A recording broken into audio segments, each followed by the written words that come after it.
Assista agora ao programa Momento de Fé.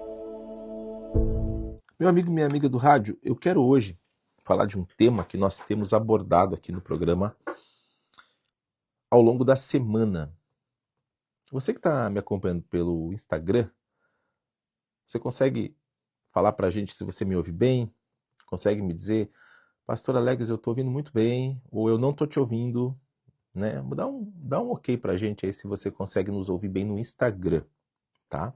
Você que está na rede social, fala pra gente aí se está chegando bem a transmissão do Instagram. No rádio, estamos aí, como sempre, em alto e bom som aqui pela Rádio Cultura. Você que está pelo Instagram, dá pra gente um feedback. Pastor, eu estou ouvindo bem, está chegando bem, ou não está chegando tão bem. Que nós vamos corrigindo aqui. Então, se você que está entrando, está chegando, avisa pra gente se você nos ouve direitinho, se você consegue escutar bem na internet. Pastor, eu estou ouvindo bem, tá chegando bem legal para mim.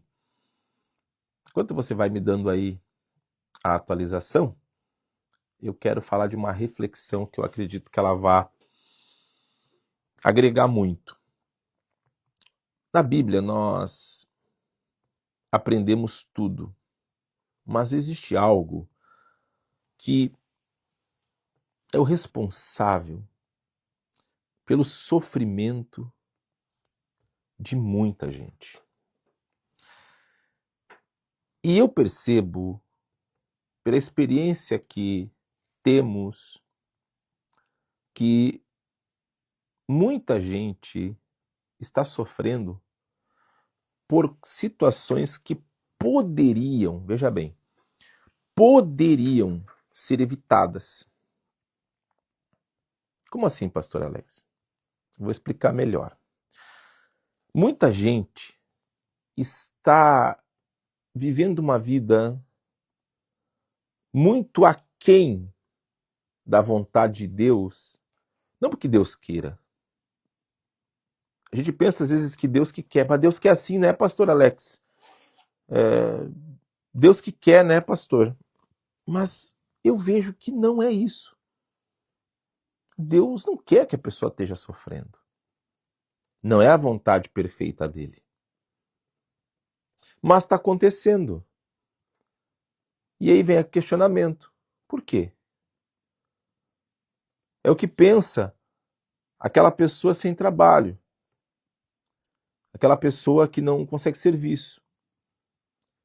Você imagina, a pessoa fez um curso, fez uma faculdade, se graduou, se aperfeiçoou, tem um currículo bom, mas parece que não é suficiente para ela conseguir um emprego simples.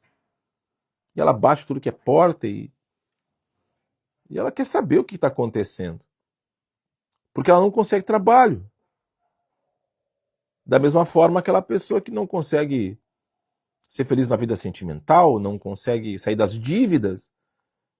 A gente pensa, fulano de tal, não gosta de pagar a dívida. Olha, muitas vezes não é esse o problema. É que a pessoa não consegue sair. Ela está sempre caindo em uma dívida nova. Parece que aquela dívida lhe persegue. Aquele problema de dívida lhe persegue. É um problema que se repete com muita frequência, é um ciclo que se repete. Para outros, esse ciclo que se repete é doença. Sempre tem uma doença nova. Para outros, é briga em casa.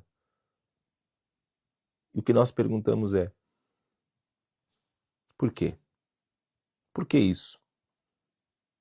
Aí soma nessas situações todas que eu estou aqui expondo, outros casos de pessoas que dizem, olha, tudo que eu vou fazer se levanta sempre alguma coisa. Tem gente que relata, pastor, cada vez que eu dou um passo para frente é uma novela, é uma verdadeira guerra, pastor. As coisas trancam de um jeito que não vai para frente, mas de jeito nenhum. Parece que sempre tem uma força contrária. E aí o ciclo se repete. Pois é justamente esse o tema que nós vamos abordar hoje. Abordamos pela manhã, foi muito bom, e abordaremos hoje à noite. O tema é forças contrárias. como lidar com elas. Força contrária tem o tempo todo. Nós somos cercados por isso. Só que, por muito tempo, as pessoas não souberam lidar. Nunca nem consideraram isso. E sofreram e pagaram um preço terrível. Força contrária. Vou dar um exemplo aqui. Tu vai estudar. Aí tu vai lá, faz a tua matrícula. Só tu sabe quanto tu lutou para voltar para os estudos. Aí tu finalmente vai lá, faz a matrícula, tu diz, opa, agora vai. Aí tu chega e compartilha aquela novidade. E com alguém que você gosta, que você quer bem, e tu espera pelo menos um apoio moral. E é justamente o que, em muitos casos, acaba não tendo. Alguém diz para você, ah, não, sério que tu vai voltar a estudar agora? Mas agora já passou da hora. Ou então, qual curso? Aí tu fala o curso, esse curso aí não. Outros casos, vai abrir um negócio, vai abrir um empreendimento, isso aí não dá certo. Fulano tentou, sabe o fulano? Ele fez, tá até hoje se incomodando. Vai casar? Vai casar? Não, para. Que isso, casar? Né? Isso é perda de tempo, você vai só se incomodar. Até para ir na igreja. Você fala, vou na igreja. Igreja? Não, igreja não. Igreja é isso, igreja é aquilo, igreja não sei o que lá. Então você percebe uma força contrária em quase tudo que você vai fazer. Pastor Alex, parece que você está falando para mim isso aí. Pois é, isso que eu estou falando aqui você já sabe, já percebeu. Muita gente também já percebeu. A questão é como é que lida com isso. Como lidar com isso? Se eu te contar que a grande maioria das pessoas não sabe lidar. A grande maioria das pessoas não sabem lidar com forças contrárias. Por isso sofrem tanto. Porque ou tu neutraliza essas forças contrárias, ou elas que te neutralizam e tu não realiza nada. O que acontece com muita gente. Você conhece pessoas que sempre tem um sonho novo, vou isso, vou aquilo, nunca sai do papel. Não é porque a pessoa não quer.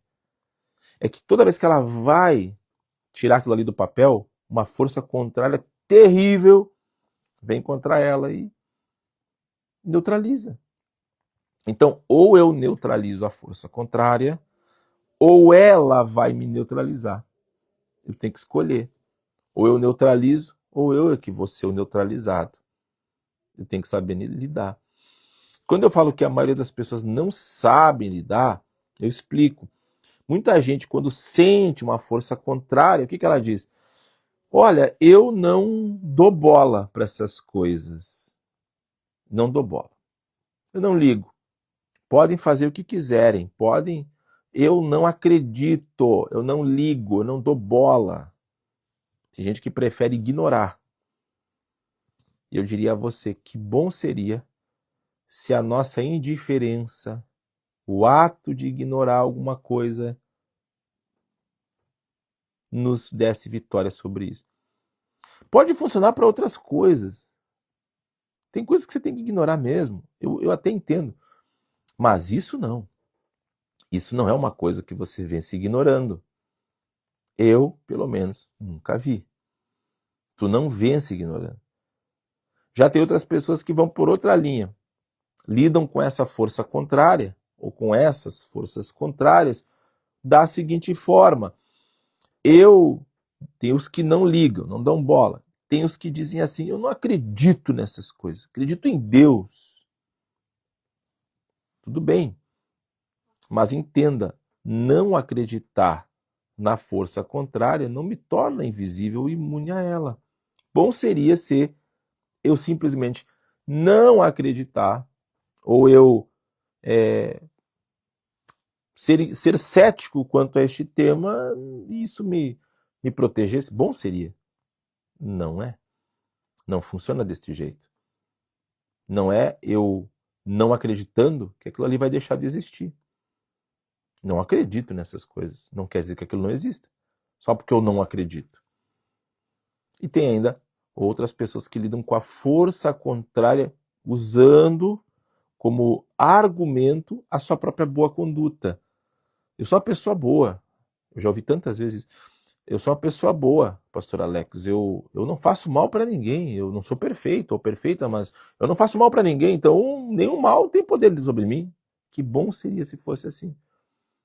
Se a minha caridade me protegesse ou a minha boa conduta fosse suficiente. Não. O que faz a diferença é você lidar com isso da forma que Deus estabeleceu. Tem o jeito certo, a maneira correta. Quando você aprende, e é o que nós vamos falar hoje à noite, aí a vitória é simples. Ela é natural e aquelas forças vão caindo por terra. Elas vão saindo do seu caminho. Elas vão saindo da sua vida. E é exatamente isso que nós queremos que você entenda hoje. Qual é a força que está contrária a você? Para exemplificar o que estamos tratando, vamos falar hoje de um caso bíblico de um rei que ele foi atacado de uma forma covarde por um exército que ele não tinha a menor chance, era uma guerra impossível para ele. Ele foi atacado. Ele foi atacado com 3 variantes de complicação. Primeiro, estava em desvantagem. Segundo, foi pego de surpresa. E terceiro, tinha pouco tempo. Você já pensou? Desvantagem numérica, um exército numeroso, não tinha nem como ele resistir, em termos numéricos, falando assim de forma de comparação de número. Ele estava em desvantagem, ele tinha muito pouco tempo para se organizar, para enfrentar e resistir, e foi pego totalmente de surpresa. Quando ele ficou sabendo, já estava perto. Então, como é que ele venceu? Porque ele venceu. Agora, como que ele lidou? Porque era uma terrível força contrária que se dedicou a destruí-lo. Como que ele lidou com isso? Se você hoje estiver conosco, entender o que a Bíblia deixou registrado para nosso entendimento e ensino, tenho absoluta convicção que você também vai vencer, seja uma guerra impossível aos seus olhos, ou qualquer que seja a força contrária em quaisquer que sejam as áreas, saúde, finança, casamento, o que quer que seja. Mas aí eu quero ver se você deseja, se você quer estar conosco hoje. Se você quiser, será muito bem-vindo. E você vai começar a entender porque tantas outras pessoas têm estado conosco. Inclusive, aqui a pouco chegou um belíssimo testemunho aqui, deixa eu ver se eu consigo localizá-lo. Em poucas palavras, foi muito bonito o que a Rafa Vieira escreveu. Depois que eu fui na igreja de vocês, eu fui curada da depressão. A igreja acolhe como família. Meu Deus, isso aqui é muito verdade. Olha só, o caso aqui da Rafa é mais um. Mais um. O caso aqui é mais um de pessoas com depressão. Quando ela fala que foi curada, entenda, muitas pessoas chegam até a igreja com diagnósticos médicos avançados e já com medicação, muita gente. E o que acontece? A cura divina, assim como a libertação, assim como a salvação, são coisas tremendas. E não são poucos os casos de pessoas que de repente elas começam um processo de cura que elas não têm mais aquilo. Aí um dia elas voltam ao doutor e o doutor dali carimba o diagnóstico. Ah, você está de alta, não tem mais depressão. Que coisa linda. E ela diz que desde que começou aí, ela foi curada da depressão. Que coisa linda. Glória a Deus por isso. Que coisa bonita. A igreja acolhe como família. Pessoal, isso aqui é verdade. A nossa igreja, ela tem um perfil acolhedor. Você pode chegar lá, querido, você que nos visitar, não Olha, ninguém vai perguntar nada para você de nada. Nem o que você tem, nem o que você faz, nem o que você era, nem o que você acreditava. Nada disso será questionado. Nós vamos tratar você com todo carinho, todo amor e carinho. Pastor Alex, mas eu errei muito, não importa. Nós vamos cuidar de você se você deixar. Vamos te acolher, vamos trazer você para pertinho, você vai se sentir muito bem em casa. Essa é uma coisa que a gente sempre fala na igreja, que é importante o acolhimento. Todas as nossas equipes de células sabem disso. Porque as pessoas chegam com tanta luta, né, gente? Tanta batalha. Então tem que ser acolhido sim. E é isso que nós costumamos fazer. Então, aqui está um belíssimo depoimento. Venha você também. É o seu caso? Pastor, também estou com depressão. Pastor, estou com ansiedade. Lutei por tudo. Me falam dessa igreja, então venha nos fazer uma visita. Eu tenho certeza que você vai sair muito bem. Tá bom? Vamos orar por você e depois mandar um abraço para os nossos ouvintes. Se aproxime do rádio, nós vamos falar com Deus. Meu Deus e Pai, quanta gente hoje me ouvindo e dizendo: eu preciso de ajuda. É muita força contra mim, é muita coisa me torturando. Eu preciso vencer isso. Pessoas que necessitam de respostas, meu Deus. Ajuda os teus filhos. Dê força para quem não tem força, precisa de socorro. Assim oramos por todos e pedimos milagres, seja para trabalho, saúde, finanças, em nome do Pai, do Filho e do Espírito Santo. Amém e graças a Deus.